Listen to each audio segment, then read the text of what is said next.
All right, welcome to tonight's special board meeting. We would please stand for the pledge. I pledge allegiance to the flag of the United States of America and to the republic for which it stands, one nation, under God, indivisible, with liberty and justice for all. The school board recognizes the value of public comment on educational issues and the importance of allowing members of the public to express themselves on corporation matters. Community members requesting permission to address the board are required to complete a registration form prior to a motion to approve a specific agenda item. Individuals will be permitted to speak during the specific agenda item before a vote takes place. All statements shall be directed to the presiding officer. No person may address or question board members individually. Any questions on personnel should be directed to the superintendent by contacting his office. No participant may speak more than once, are limited to 3 minutes, and may not pass their minutes to another participant. First thing on the agenda is to adopt the agenda. Do I have a motion? So moved. Yeah, a motion for Mr. Shale. Do I have a second? Second.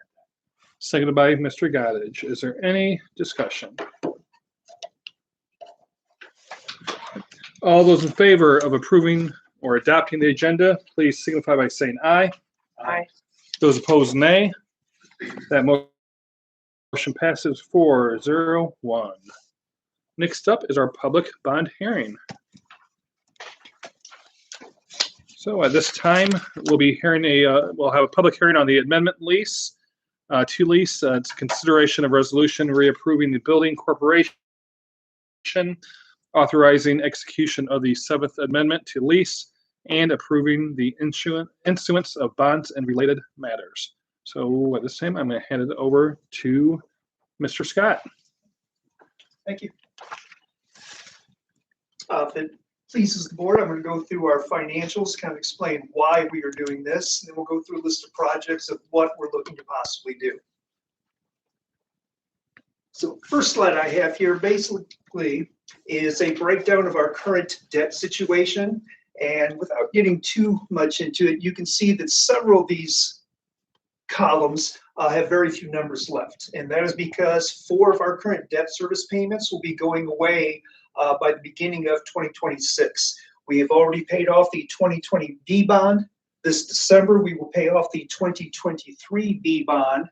And in January of 2026, we will pay off the 2011 bond as well as the 2015. So with 4 of these debt payments coming off the books, we will be sitting on only 3 small ones. The big one, of course, being the referendum from 2016. Same thing here. It's just a breakdown, kind of color-coded. Instead of having all the numbers on it, you can see the referendum is our big debt service payment that goes until 2033. But several of these smaller ones will be going away 2025 or 2026. So our debt service ability is going to be increasing. Same thing here, just broken down. The light blue color, that is debt service affected by the tax rate. The gray remains the referendum, which has already been voted on and is set. Looking at this, currently, New Prairie's net assessed value is $1.2 billion. And when the state looks at our debt, they have this complicated formula where they go through. And what they've determined is we have a general obligation limit just over $8 million, of which 4.3 of that is already spoken for. So if we wanted to pass a general obligation bond, we could get one for just under $3.7 million, but that would not cover the different projects and maintenance that we think we want to address. So with that, what we are looking to do is pass the lease. Lease would be for $6.6 million, of which we would actually receive after everybody takes their cut of just around $6 million. They're looking at this, it's going to be paid off in about 10 years. And our tax rate is basically going to be remain neutral with what we're doing. So even though we're passing this $6.6 million lease, it will not affect tax rates for New Prairie. And this is what our debt service would look like if the lease is passed. You can see the chart I showed you earlier with the light blue and the gray. Once we pass this lease, they've set it up in a way that is tax neutral, so our tax payments for our people stay relatively the same. Once the referendum is paid off in 2033, we'll have a few more years to pay off this lease, but that is why it's going to be a tax neutral lease for the corporation. That's where we sit financially. What are we looking to do? Several projects here, a little over half of them tied to maintenance. We need to repair the chiller system at the high school. To do that, it's about $400,000. There's all sorts of roofing projects that need to be addressed. We've done the majority of the high school. We need to do over the main gym, wrestling area, a pool to complete that, as well as the middle schools coming up on 20 years age, looking to replace or to fix up the middle school roofs. A couple things like the flooring at the middle school. There's a generator pad issue up at the middle school, and we also need to do a few paving projects, the big one being outside your central office. When you put all those different maintenance issues together, we're basically talking about $2.4 million. Something else we would use probably in part from this lease is to also pay for our buses.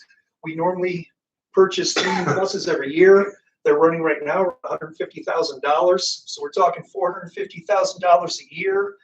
We're hoping this lease will take care of us for at least 3 years. So if we're spending $150,000 per one bus, 3 years, $450,000 over 3 years, approximately $1.3 million could go for purchasing our buses. And then the last thing we're looking at possibly doing, project-wise, a couple different options that have been discussed.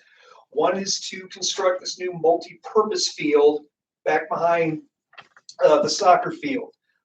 The multi-purpose field itself is a little over $2.6 million. It's been recommended that we do a soil stabilization and make sure the base is ready to go and will be long lasting. And on top of that, there's different types of turf that you can purchase. We want to upgrade to one of the better models because it lasts longer, up to maybe 15 years before replacement would have to be addressed. When you put those together, it comes out to about $2.9 million.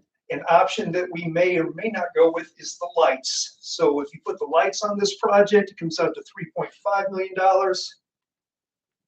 If we would take that away, it's a little under $3 million for the multi-purpose field. If the board decides maybe not to go with the multi-purpose field, a couple other things that have been talked about, putting turf on either the baseball or the softball diamonds to upgrade those facilities as well. And that's what we're looking to do. Any questions? Questions from the board? All right. Just a quick cut. If the multipurpose field was not pursued, other lights besides the football field with those, other locations, is that a possibility? Absolutely. You just, okay. Yeah. That money has not been totally settled upon what projects are going to be done. We do know that maintenance has to be addressed. We're looking to put some of that money into athletics and the buses, so there is some maneuverability on where that money would go.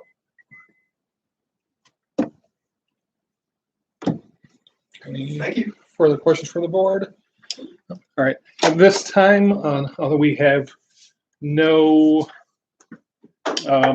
forms turned in, is there any questions or comments from anyone in attendance? All right, is there any further business from the board? All right, if there is no further business, this meeting will be adjourned. Thank you.